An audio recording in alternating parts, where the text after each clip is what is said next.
I'm sorry for the loss. I tell you, for the media, I want to go look at this, okay. and we're going to come back, and I'll visit with you. But I'd like to talk to some of the officials here and the mayor. So let's go. Bob, yeah, why don't you go with me? Let's walk through here, and you go with us. And we'll come back.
is this position going to work well? Just to run like we back. Was that cool? We back or something. Okay. Back what up? Just where the mics are. Oh, that's fine for me as long as nobody gets in front of me. Okay. You want to put them closer that way? I see. What, like right here? All right. No, we got the whole half circle.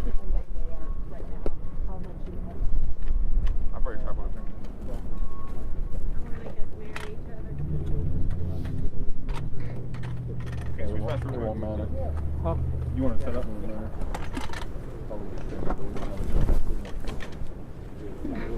We'll just have a... Hey guys, you got If I stand right here, am I going to block you?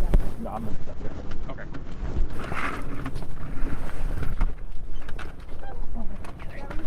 Right up those lights. All right. I just want to get it right. AJ, come back here. Center. I have Director AJ Gary, our head of emergency management in Arkansas, with me today. We both came by helicopter from Little Rock, and so we were able to go through Truman, where there was a significant amount of damage that was done, and then coming here to Monette, and you see the devastation of this tornado. And what's unusual is, from my perspective, is the length of the damage and how many cities that it touched and communities that it touched as it was going through the state of Arkansas and continuing on into other states as well. And probably the most remarkable thing is that there's not a greater loss of life. We have accounted for 2 loss of life, one here at the nursing home here in Monette, and then we also lost one in Leachville that was at the Dollar General store. Now, those are our preliminary numbers we have. It is still early, but whenever you look at 67 residents here at this facility, I want to express appreciation to the emergency responders, to those volunteers that came, and the management that quickly took action to get the residents to other facilities, and obviously multiple numbers of those that went to the hospital as well, some in critical condition. And so I'm grateful for the response and everybody pulled together on it. Our responsibility now is to make sure that we have accurate damage assessments. We're going to have to do a lot of debris removal. The mayor here, of course, will be focused on this, as well as the local emergency managers. From here, I'll be going through Leachville and looking at the facility there from the air, and then we will be continuing to work to assess the damage in the coming days, and also to account for those that are still in critical condition and might have needs. I talked to them about the need for shelter, and we have our nonprofits, our churches that are standing ready in the event of assistance. It should need to be established. It's still early in this response effort, but it is really important for all the homeowners, and we have a lot of homes that we saw that have been significantly damaged, if not totally destroyed. And they need to report that damage. They might have insurance, but it's important to report that to your local emergency management so they can make an assessment, so we can calculate the loss and see if we qualify for federal assistance down the road.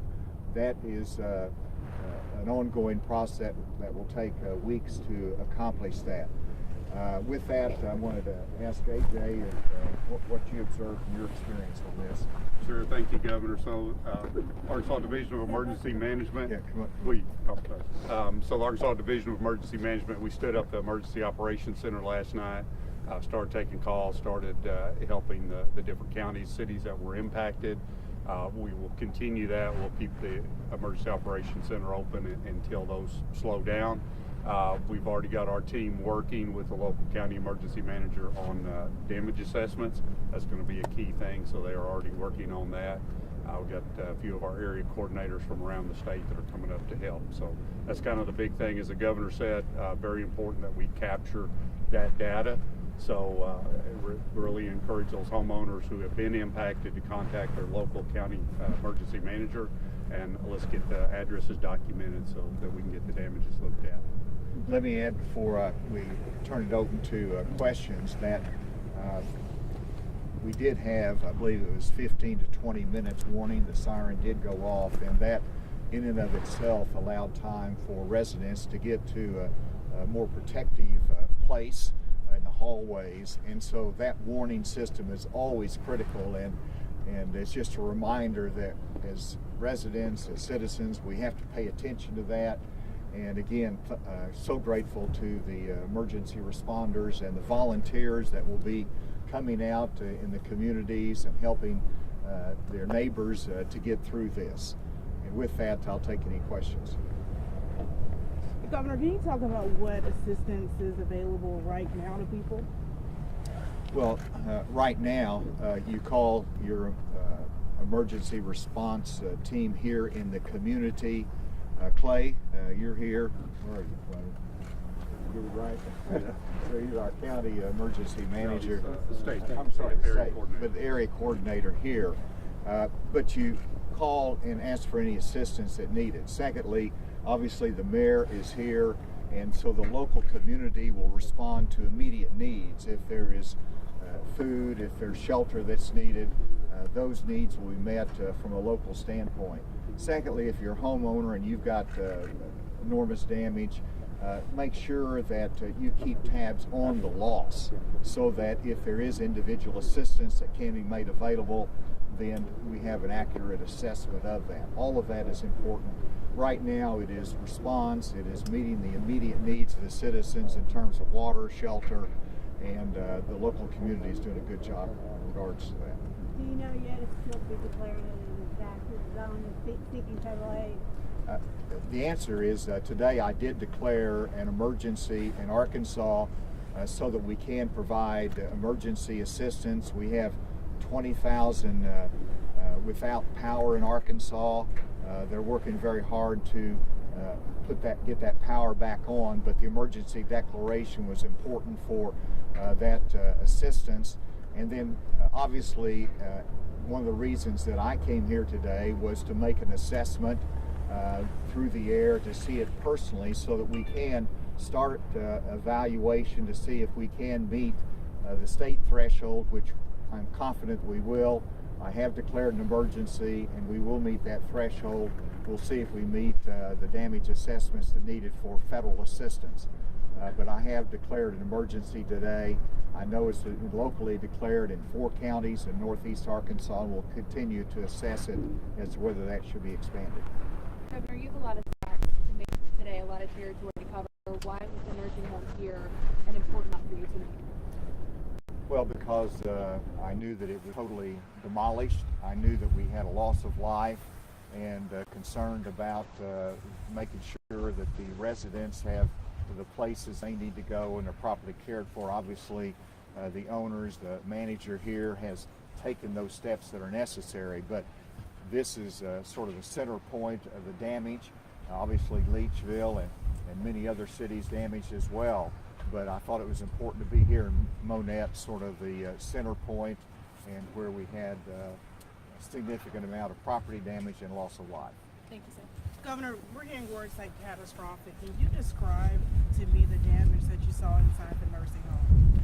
Well, it is catastrophic. It's a total destruction, and it's just, you know, until you see it yourself firsthand, you really don't appreciate the destructive nature of a tornado. And so it is that way. Now, you know, whenever you look at Kentucky that had up to 50 loss of life, you know, it does put things in perspective, and it makes you grateful that there wasn't a greater loss. And that's probably what struck me the most as I flew over and I went into this facility, that there was not more that lost their life as a result of this incredible, powerful tornado that we saw. And our hearts goes out to those families. And asked me about coming here. You know, I try to meet with families or those that have been harmed. Obviously, the families in this circumstance are with their loved one in the hospital or in another facility. It just illustrates the incredible damage that's done here, the fact that no one is here today. And so, but that's one of the reasons I'm here. I'm very grateful for the owner and management and their attention to it as well. Thank you all very much. Thank you, Governor. Mayor, can we hear from you? Yes, I'm sorry, Mayor. Go ahead. yes. First, can you say your name for us, Mayor? Bob Blankenship, Can you spell Blankenship for us? Blankenship, And you're the mayor of? Monette. Can you tell us when the last time a tornado of this size hit the area? 1984 was the last time Monette took any significant damage. How well prepared do you guys think you were for this? Very well prepared. We worked very hard to put a plan together. We have a volunteer fire department with men who dedicate themselves very much of their time to put a plan together with our local police, our local volunteers for this type of situation. We have the manpower, we have the equipment, we have the training, we have the warning system. Our warning system is updated continually. Once Craighead County was put under the warning, we automatically activate our emergency warning, which is our sirens that we have located in different parts of the community. That is activated through our police cars. So once that's received, the people get warning. So we had 25-minute warning before this hit.